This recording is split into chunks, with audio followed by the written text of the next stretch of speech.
Red rice sweet తయారు చేస్తున్నానండి. వాటికి కావాల్సిన పదార్థాలు: తేనె, కొబ్బరి, ఇలాచీ పౌడరు, కుంకుమ పువ్వు, జీడిపప్పు, గీ,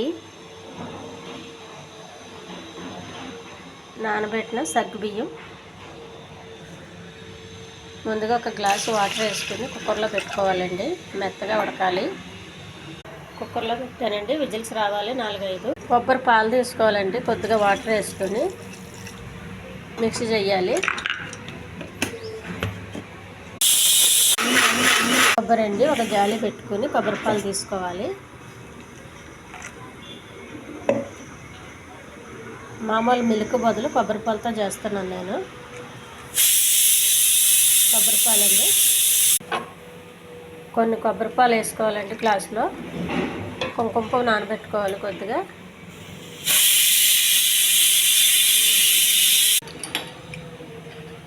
స్టవ్ వెలిగించి పెనం పెట్టానండి. కొద్దిగా నెయ్యి వేసుకోవాలి, కొంచెమే, ఎక్కువ వద్దు. కొద్దిగా జీడిపప్పు వేగించుకుని పక్కన పెట్టుకోవాలి. జీడిపప్పు వేగిందండి, తీసేయాలి.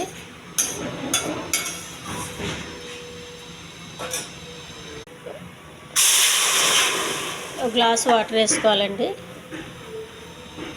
సగ్గుబియ్యం వేసేయాలి. సగ్గుబియ్యం కాదు, ఉడకనివ్వాలి బాగా.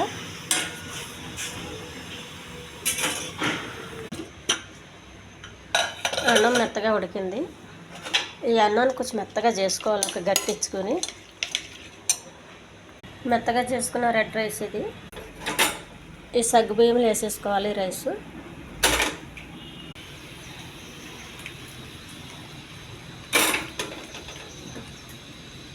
కొబ్బరిపాలు వేయాలి ఇప్పుడే. కొద్దిగా ఇలాచీ పౌడరు, బెల్లానికి బదులు కొద్దిగా తేనండి. బెల్లం కానీ చక్కెర కానీ వేసుకునే వాళ్ళు వేసుకోవచ్చు. నేనైతే తేనె వేస్తున్నానండి.